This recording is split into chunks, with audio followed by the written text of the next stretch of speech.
This is truly one of the grossest, most disturbing horror movies that I've ever seen.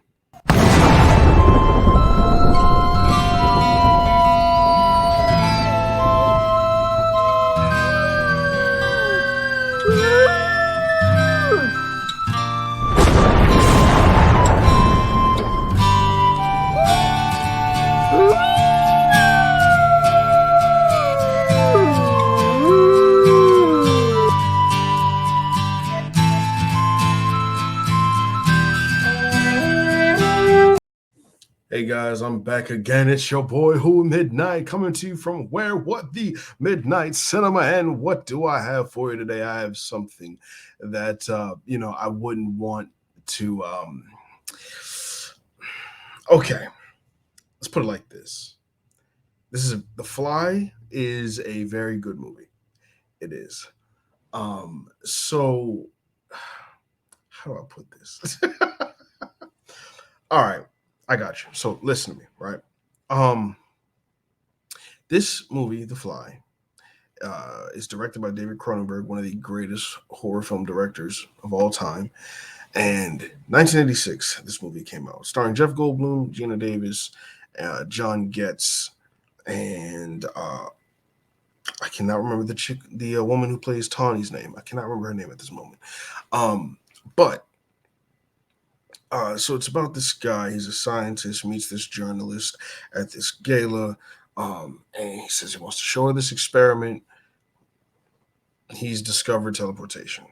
Right, it's got these two big machines, and that calls them telepods. There's these two big telepods, and he's able to send inanimate objects from one side of the room to the other. But he has not gone into doing any biotic or living uh, forms yet. So one night, he has a great night with Veronica, Gina Davis's character, and the main character's name is Seth Brundle. Just throwing that out there. So Seth Brundle is the name of Jeff Goldblum's character. So after Seth and Veronica have a great evening, Veronica has to leave early, see her ex, who's actually her boss, played by John Getz, Stathis Borans. And once she leaves, he's a little hurt, he's upset, and he has a few too many drinks. Turns on the machine, enters the machine, but there's also a fly that has been buzzing around this entire time. It's a key thing. It's a fly that's been buzzing around this entire time. He goes into the machine. The fly also gets trapped in the other machine, and uh, it the machine pretty much merges his DNA with that of the fly, restructuring his molecules. And so when he comes back out, he still looks like a man, but progressively over time, he starts to become a man fly. And it's so bloody disgusting. The entire process as we watch this man fall apart before our very eyes.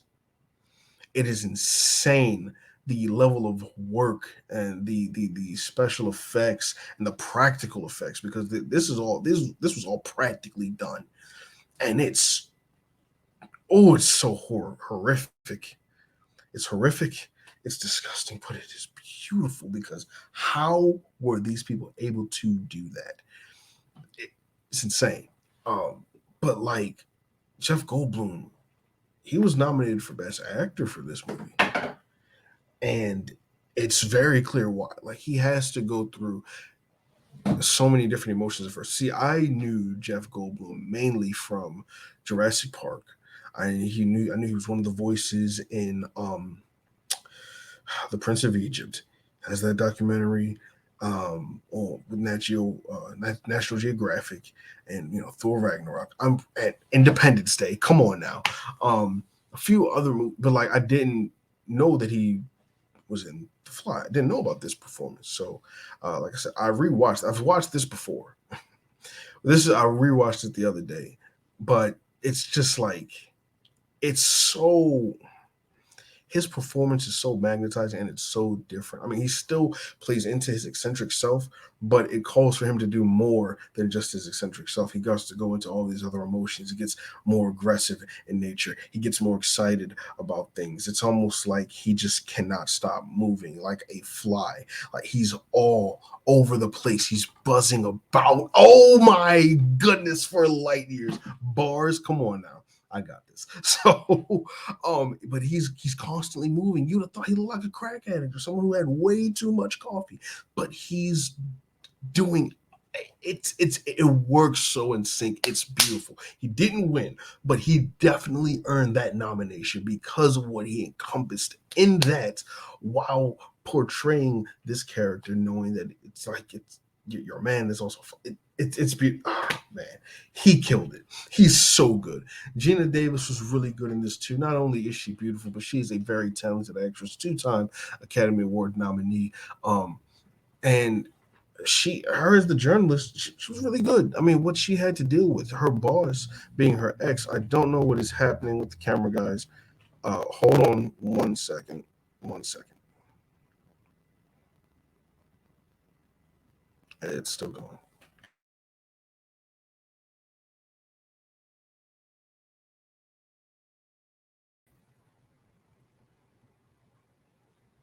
All right, guys, I am back. Hold on, I'm fixing the camera at the moment. Forgive me. Excellent. Here we are. Wonderful. So, yes, Geena Davis, her performance in this movie, very well done. David Cronenberg's direction, it's incredible. Like, just you feel for this man because we got to know him. He's really a nice guy.